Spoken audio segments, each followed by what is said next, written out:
Of your life में आप सबको श्वेता का प्यार भरा नमस्कार। मेरी पिछली वीडियो को आप सबने ढेर सारा प्यार दिया, उसके लिए तहे दिल से शुक्रिया। हम इंसान हैं और जब तक हमारी सांसें चल रही हैं हम कहीं ना कहीं से कुछ ना कुछ सीखते रहते हैं और यही सीखना, यही लर्निंग हमें इंसान होने का एहसास कराती है।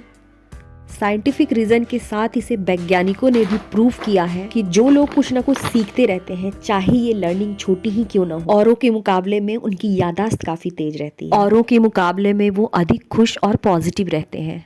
आज की अपनी इस वीडियो में कुछ प्रैक्टिकल टिप्स और कुछ प्रैक्टिकल बातें आप लोगों के साथ शेयर कर रही हूँ। आज 9 जनवरी है और मैं अपनी वीडियो की शुरुआत सुबह 8 बजे से कर रही हूँ। हम सभी की मॉर्निंग रूटीन, मेरी आपकी, चाहे वो वर्किंग हो या होम मेकर्स हो, लगभग एक ही जैसी होती है और इन्हीं कामों के बारे में अक्सर हमें ये सुनने को भी मिल जाता है कि घर में काम ही क्या है।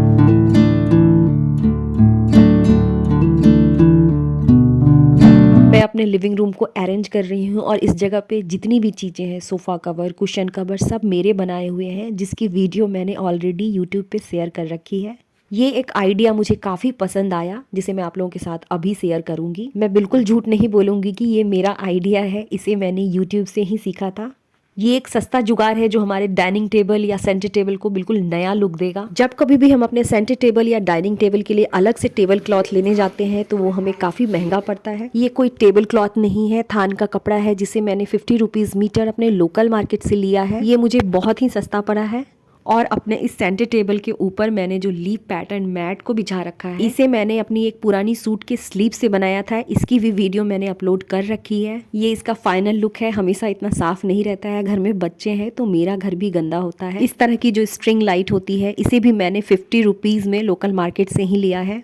फिलहाल मेरे पास में कोई भी बहुत महंगी लाइट नहीं है, फिर भी आप सब ने मुझे जितना जाना है, मुझे घर को सजा करके रखना पसंद है, तो ये सस्ता जुगाड़ भी काफ़ी अच्छा है। लेकिन ये जो लाइटें होती हैं, इन्हें अगर सही तरीके से नहीं रखा जाए तो ये तुरंत टूट जाती है। बहुत ही सिंपल सा तरीका है इन लाइटों को सुरक्षित रखने का। हमेशा यूज़ करने के बाद घर में पड़े हुए किसी भी कार्डबोर्ड में अच्छी तरीके से रैप कर देने से ये जो लाइटें हैं सुरक्षित रहती हैं, जल्दी नहीं खराब। पहले जब कभी भी अपनी लाइटों को यूज़ करने के बाद मैं उन्हें निकालती थी और इसी तरीके से किसी पॉलिथीन वगैरह में रख देती थी, वो अक्सर टूट जाया करती थी।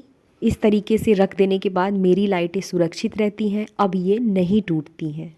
हमारा एक सबसे इम्पॉर्टेंट काम जो अक्सर होम मेकर्स भूल जाती है, मैं खुद भी भूल जाती हूँ। अपने घर को तो हमने बिल्कुल साफ सुथरा कर लिया और उसे सजा दिया। ब्रेकफास्ट और लंच या तो हमने इसे बना लिया या इसकी तैयारी कर ली। हमारे कपड़े भी धुल गए, लेकिन हम भूल गए खुद के लिए 10 मिनट निकालना। कभी कभी हम अपने बालों में कंघी तक करना भूल जाते हैं। खुद के लिए 10 मिनट निकालना, खुद को प्रेजेंटेबल बनाना, ये हमारी ज़रूरत जो हमें बहुत अच्छा फील कराती है। ये मेरे क्वार्टर के पीछे का एरिया है। मैंने यहाँ पे पीछे में गिलोय लगा रखा है। सर्दी खांसी का ये रामबाण इलाज होता है, इसी का काढ़ा बनाने जा रही हूँ। गिलोय का दूसरा नाम ही है अमृता। एक बार इसके बारे में ज़रूर पढ़ लीजिएगा। ये बहुत ही फायदेमंद पौधा होता है और इसे लगाना भी बहुत आसान होता है। यहाँ से मैं तुलसी पत्ता तोड़ रही हूँ।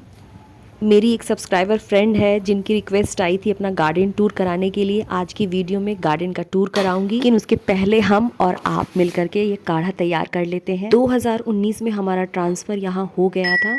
तनिष्क का जन्म असम में हुआ था और वहाँ का वेदर यहाँ से बिल्कुल अलग था, जिसकी वजह से तनिष्क काफ़ी बीमार रहता था। उसे हमेशा फीवर रहने लगा था। तब मैंने उसे ये गिलोय का काढ़ा देना शुरू किया था, उसके पापा से छुपा कर। मेरे हस्बैंड को इस चीज़ पे बिल्कुल भरोसा नहीं था कि इससे भी फीवर ठीक हो सकता है। जब मैंने इसका काढ़ा बनाकर तनिष्क को देना शुरू किया, सच में इसका काफ़ी अच्छा असर रहा। लेकिन हर किसी की जो बॉडी होती है वो अलग अलग होती है। इसे देने से पहले एक बार आयुर्वेद डॉक्टर से ज़रूर पूछ लीजिएगा। ये गिलोय का डंठल है और इसके ऊपर का छिलका उतार रही हूँ। छिलका उतारने के बाद मैंने इसे अच्छी तरीके से कूट लिया है और इसके अंदर मैंने अदरक, तुलसी पत्ता, काली मिर्च और लौंग को रखा है।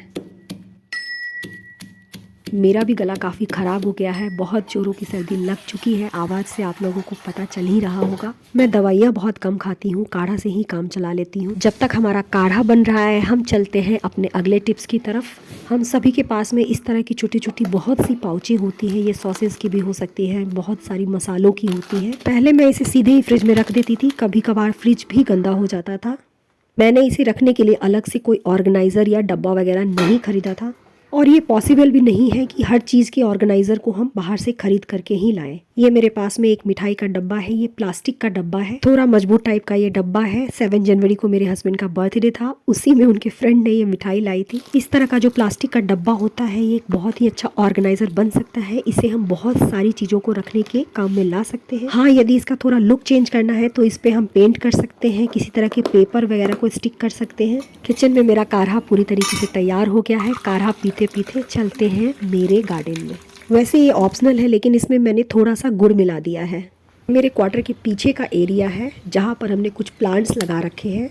ये गुलदावदी है, इसकी सिर्फ एक प्लांट हमने लास्ट ईयर लाई थी और उसी से कटिंग करके इतनी सारी प्लांट बन गई है। सच ही कहा गया है, मन चाहे कितना भी उदास क्यों ना हो, जब हम पौधों के बीच में आते हैं, फूलों के बीच में आते हैं, तो हमें एक अलग सी पॉजिटिव वाइब्स मिलती है। सभी तरफ से इस तरीके से किनारे किनारे फूल लगे हुए हैं। सामने मेरा खेत है, आइए आप लोगों को अपने खेत में ले चलती हूँ। मेरे खेत में जितने भी सीजनल वेजिटेबल्स होते हैं सारे लगे हुए हैं। मेरे हस्बैंड को अभी गोभी का पकौड़ा खाने का मन है, गोभी खेत से उखाड़ रही हूँ। मैंने उन्हीं को मोबाइल दे दिया है, वही मेरी वीडियो को अभी शूट कर रहे हैं। मेरे खेत में मैंने कसूरी मेथी भी लगा रखी है। कसूरी मेथी मैं घर में ही बनाती हूँ, जब बनाऊंगी तो उसकी वीडियो भी आप लोगों के साथ ज़रूर शेयर करूँगी। मैं गांव में बहुत ही कम रही हूँ, मेरे पापा की पोस्टिंग बाहर थी तो हम सभी उन्हीं के साथ में ही रहते थे। इस वजह से खेती वगैरह मैंने बहुत ही कम देखा। और ये मेरी बहुत बड़ी खुशनसीबी है कि मेरे हस्बैंड की पोस्टिंग ऐसी जगह पे होती है जिस जगह पे मुझे मिट्टी से जुड़ने का एहसास होता है। आसपास मुझे ढेर सारे पेड़ पौधे दिखते हैं। ये पपीता है, इसके अलावा यहाँ पर आम, अमरूद, आंवला, हमने बहुत सारे पेड़ लगा रखे हैं। सभी को दिखाना शुरू करूँगी तो मेरी वीडियो काफ़ी लंबी हो जाएगी। फिर भी आप इसे देखना चाहते हैं तो एक बार कमेंट ज़रूर कर दीजिएगा। आपको मेरा गार्डन कैसा लगा? देखिए, ये सामने अनार का पेड़ है, इसके बगल में मैंने यहाँ पर करी पत्ता भी लगा रखा है। करी पत्ता अभी थोड़ा थोड़ा सूख गया है। हमारा गार्डन टूर अब ख़त्म हो चुका है। आज पहली बार मैंने एक फ्लावर की कटिंग की है, वरना फूलों को हम लोग नहीं तोड़ते हैं। इसे अभी फ़िलहाल पानी में रख देती हूँ। मैंने एक बहुत ही काम की चीज़ बनाई है, बिल्कुल जीरो कॉस्ट में बनाई है। इसके लिए मैंने इस पुराने पिलो कवर और आटे की इस थैली को लिया है। इसमें कोई बहुत अधिक स्टिचिंग वगैरह मैंने नहीं की है। मेरे पास में ये पुराना पिलो कवर रखा हुआ था, इसकी बेडशीट की DIY मैंने आप लोगों के साथ शेयर कर दी थी, वो बिल्कुल ख़राब हो गया था।